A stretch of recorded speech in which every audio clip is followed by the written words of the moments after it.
All right, next question was, so I read it. I often put myself under pressure and want to train more or meditate more.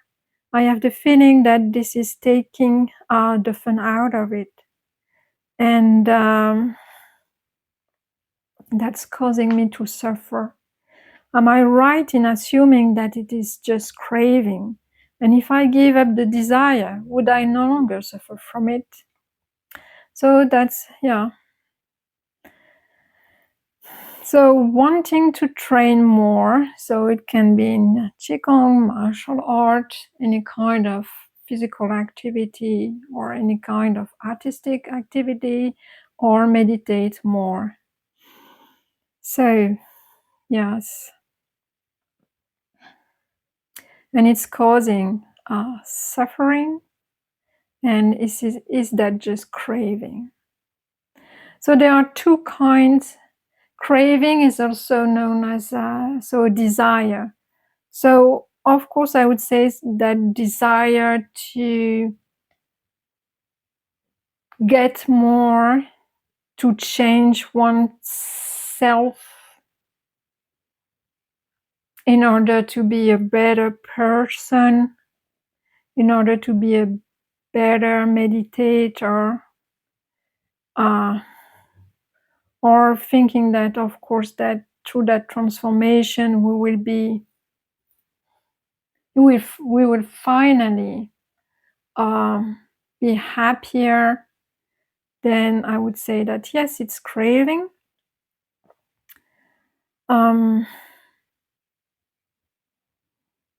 But there is also the desire to learn the Dharma, to practice meditation, to cultivate skillful means in order to do good karma and to have a happier life. So it's the sense of purpose, of determination, and of motivation to practice the Dharma. All right. So this is also a desire, but this is skillful desire. So there is the craving that is called tanha in the Pali language, the mother tongue of the Buddha, and there is the desire, the motivation for the practice, the eagerness to develop oneself, to know oneself, for liberation, and this is called skanda. Shanda. I don't know how to pronounce it.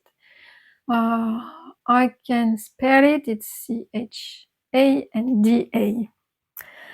So they feel different.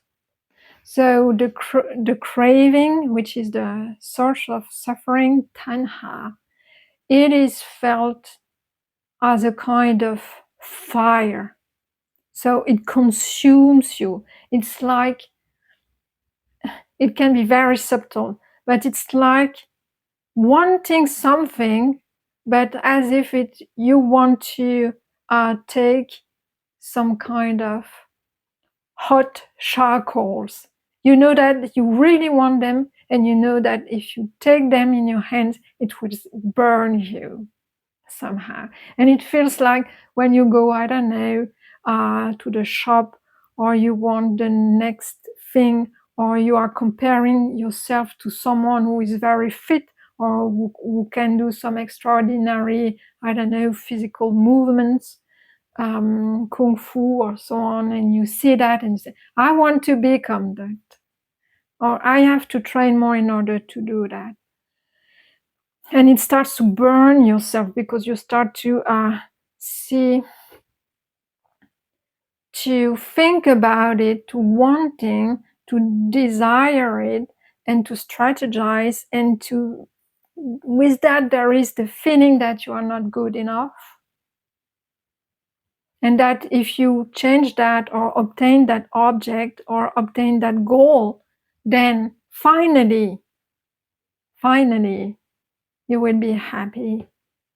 Finally you will be the person that you want to be, or finally when you get this object, or it can be a trip, you want to go something you want to see, a person you would like to have in your life as a partner, then this is burning somehow. You feel that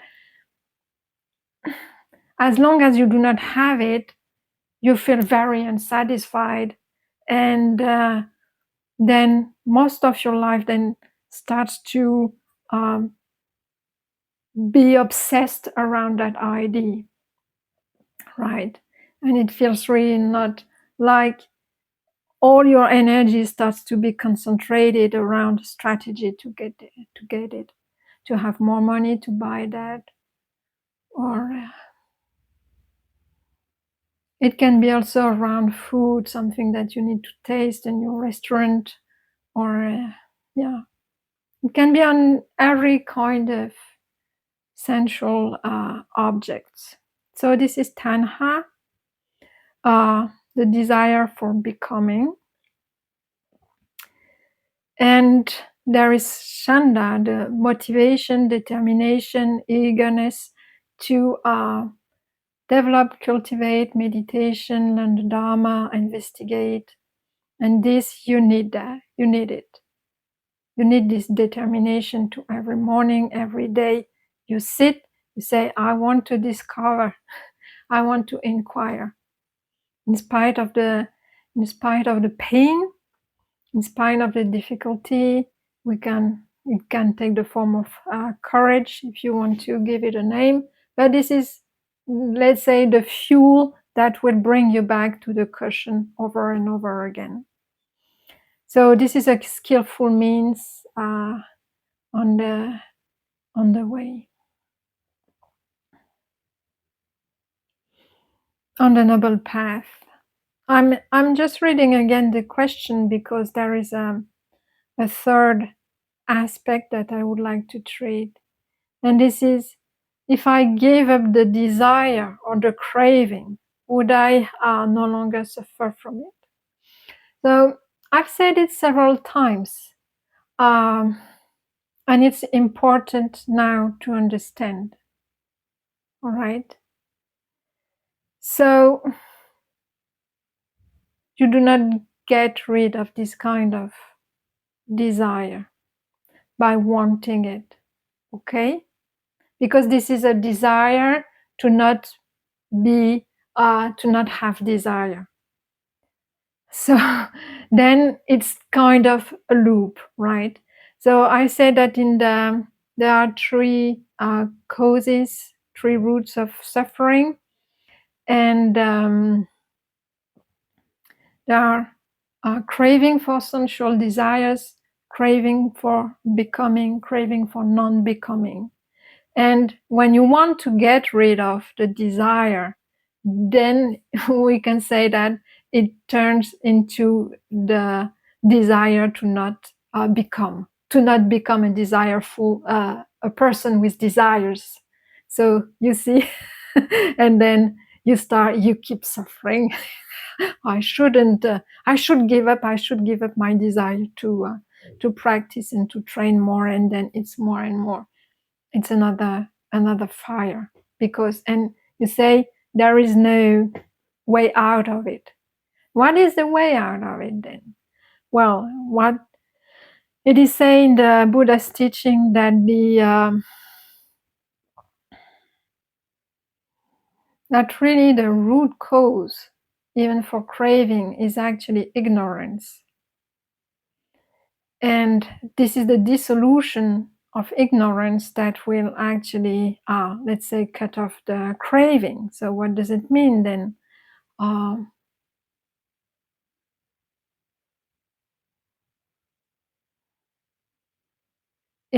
Ignorance, or dissolving ignorance, that will bring clarity, is that when you see that desire, that's craving, you feel it inside your body, you know that this insatisfaction, this, it feels like a bit of stress, agitation, negativity, and that makes you think a lot about a solution, how to obtain that object, how to go away from a situation. And then once you recognize it, through awareness, mindfulness, through your practice, and say, oh, okay, you're there, desire. I know that by getting this thing, or by trying to get rid of it, I know that it's also this circle. It doesn't work. It will not bring me benefit. So, okay. And then just stay mindful, aware, let the energy dissolve. It can be really experienced as a kind of energy that goes away after a while. And then say, okay, now it has dissolved. How does it feel? All right. And then this is how you start to learn. And it's really through, let's say, dispassion. You start to be disenchanted by the by the objects that the world present to you as desirable. Say, okay, if I get it, will I really be satisfied? It will be a satisfaction for 1 minute, 2 minutes, and then what? No, this time I don't touch it. And let's see what it is, how it goes. And this is by understanding this process, actually, that when you start it and it starts to arise, you start to recognize it. And at some point, you are no longer driven to respond to those impulses, actually. And this is how you start to gain clarity, and how those cravings are less and less powerful, I would say. And this is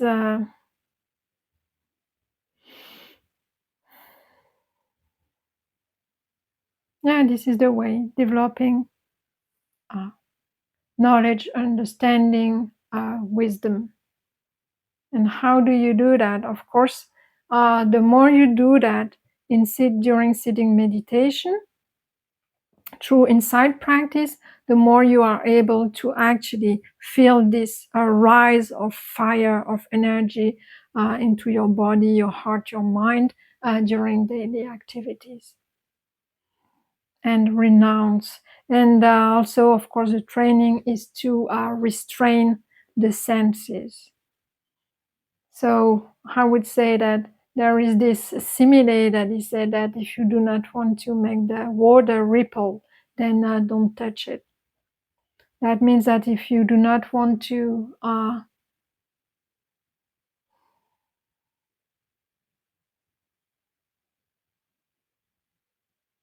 it's not that you have to be put in a bubble, but there are maybe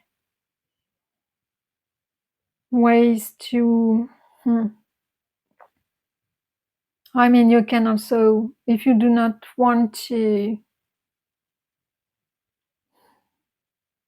be attracted by beautiful objects or things like this, then don't go to the mall, I would say. I know that there are some people who actually do not know what to do on Sunday, so they just go to the mall or to those shops, just to see what is beautiful, what is the last fashion trends, and so on, what is the next thing to buy, to get. Just, I don't know, let's go to the mall and have a look and then try some clothes or so on. Well, if you then you put yourself into the directly around the charcoals, I would say. So yes, you rest. I think a good training is to restrain your senses, meaning having less stimuli as possible. So, like, you do not want to be reactive around what you see, what you read, what you watch. Then do not go on social media. Just put your phone away and train inside. First, be reactive to your own mind states, and then you can go out to the world and then see how you can control those reactions when you see some short video on social media, because we have the tendency to compare ourselves, and everything on social media, well, it's mostly nice color, beautiful, talented people, and so we have the tendency to, of course, we want to be as beautiful as them, as healthy as them, and so on. And also with artificial intelligence, where colors are beautiful, faces are beautiful, and bodies are incredible. Last time I was looking at a video and I say, how is it possible to have such a body? And then I realized that it was just AI generated, and I said, oh, yeah. Then people will start to compare themselves to kind of unrealistic bodies. So this is craving.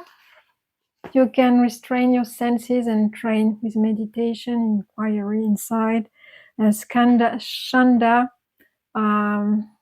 is necessary: determination, motivation, eagerness, heedfulness to practice. Don't you need that? And also there might be, because this suffering in our life is present in everything we do, there is also this kind of urgency to practice. You say, okay, I won't do that tomorrow, I need to do it now. I need to meditate now. I would like to be liberated right now. So let's sit and do the inquiry and investigation. So this sense of urgency is also something that is called, I think it's samvega, the Pali word. This is also something that is known, and that can make you totally crazy and spend 24 hours just doing meditation. So, and say, I will not stop walking, meditating until I'm liberated. And actually, this is what the Buddha did. He went around, went through very high states of consciousness, but it was impermanent. That means that those states were not staying. He was still satisfied, and he said, okay, this is not what let's say, he doesn't speak like this, it's just me. I don't want that. I want full liberation of the mind, heart. So now let's sit, and I will not move from that cushion until I, let's say, found the solution, the way to be fully liberated. And this is how he stayed 7 weeks like this. And he said something like, well, my body can more or less disintegrate. I can have only flesh and tendons on those bones. I won't move from that cushion until I've discovered the way out of suffering. So this is samvega, urgency to practice. It can take very